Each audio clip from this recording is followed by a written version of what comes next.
Buenas tardes, mi nombre es Salim Bestene, psicólogo egresado de la Universidad Central de Venezuela, con una maestría en educación en orientación de la conducta.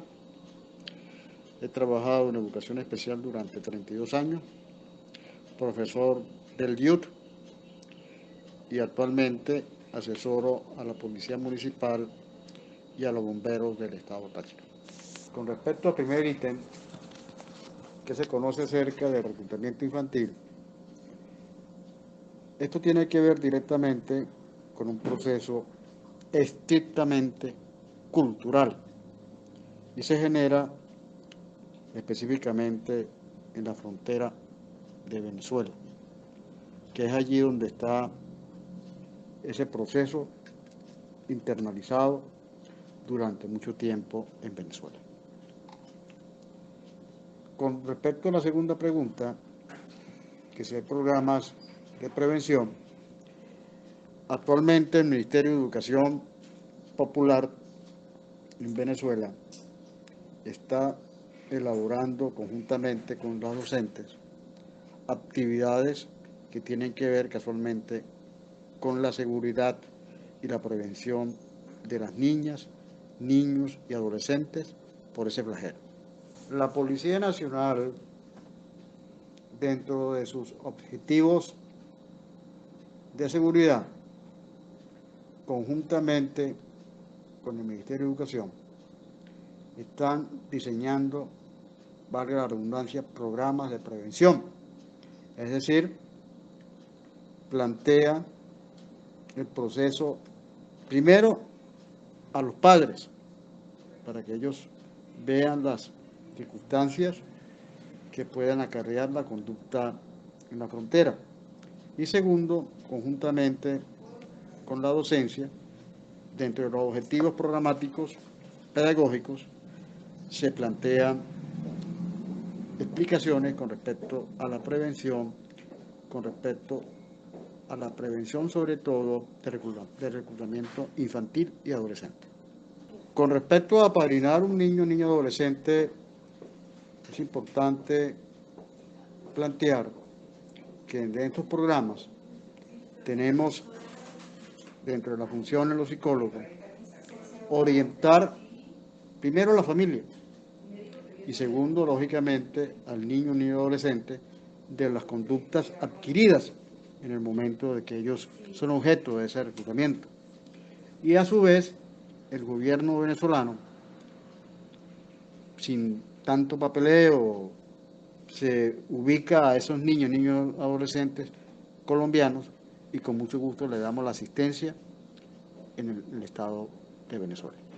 Con respecto a la violencia o trato no adecuado o maltrato infantil, existen instituciones que operan directamente con equipos multidisciplinarios para tratar de condicionar de manera positiva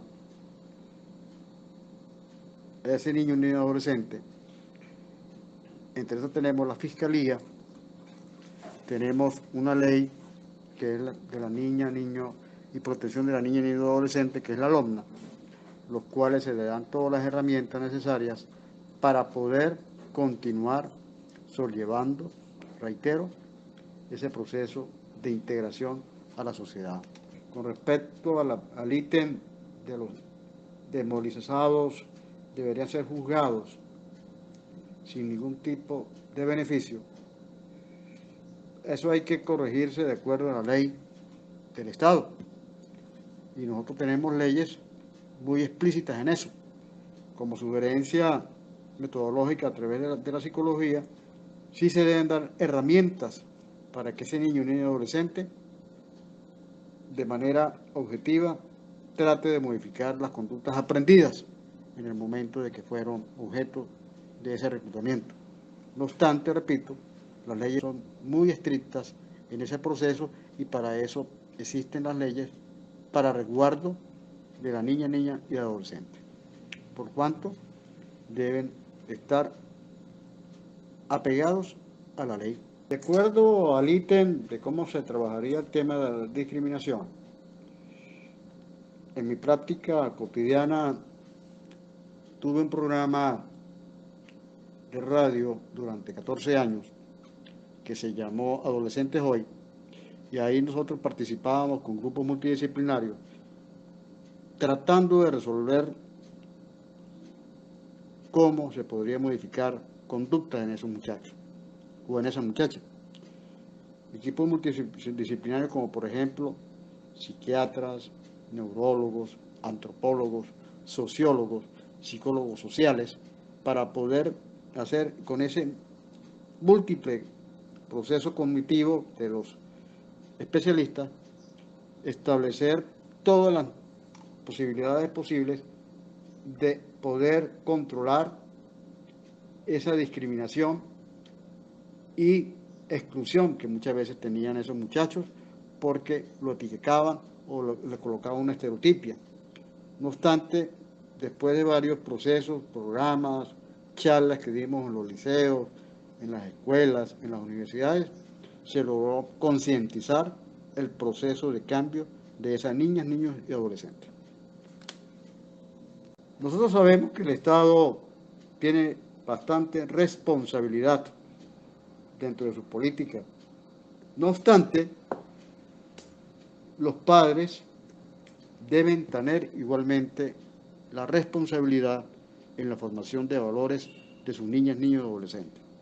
El Estado puede dar las herramientas de sustento social, sustento económico, charlas, talleres, para que haya un proceso de concientización, y que es el importante rol de la familia, y ese rol debe permanecer por el proceso de la formación de las niñas, niños y adolescentes. Y recordemos que los valores empiezan en la familia. El Estado puede dar, cómo no, determinados requerimientos, pero debe ser responsabilidad de los padres en la formación de dichos valores.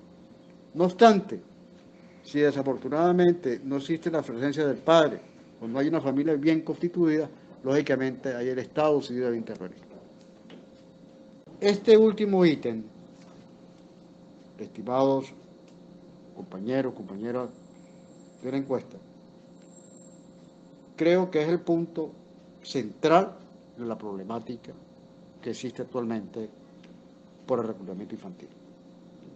Es decir, la mayor presencia del Estado en políticas en el reclutamiento infantil. Es un compromiso para evitar los conflictos y sobre todo mantener a esos grupos que están al margen de la ley controlados por el Estado. Entonces, les sugiero que en la encuesta coloquen una coletilla así grandote, aparte de Salim Bestene, psicólogo de Venezuela, que el Estado venezolano debe aumentar su presupuesto para la seguridad en la frontera. Y no verlo tan solo como un proceso normal, no, que vamos a darle toda la responsabilidad a los padres y a la educación, no, todo lo contrario. Ahí el Estado sí debe ser el principal actor de la frontera. Mientras haya más prevención a través del Estado, habrá menos reclutamiento infantil. Para terminar, es importante el contexto que se hizo, fue un aspecto regional. Lógicamente estamos hablando de Sudamérica, específicamente Latinoamérica, Colombia y parte de Venezuela.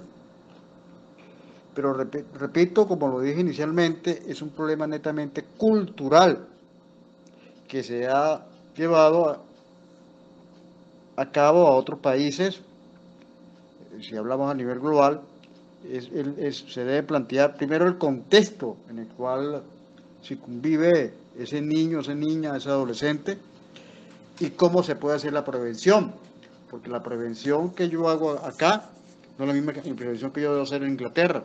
Recordemos que hay un relativismo cultural, y ese relativismo cultural tiene que ver con el proceso interno de cada país. Entonces, cada país, dependiendo de su cultura, dependiendo de su proceso social, dependiendo de su proceso de la dinámica como tal, debe ellos mismos crear un proceso de prevención al país el cual está residiendo. Porque yo puedo dar las premisas a nivel global, en cuanto a la prevención, con respecto a los padres, con respecto a la familia, con respecto a la escuela, en fin, pero recordemos la parte cultural, que es de suma importancia trabajarla de acuerdo al contexto del país en el cual se está viviendo. Señores, muy buenas tardes y les deseo lo mejor de lo mejor en su quehacer intelectual. Hasta luego.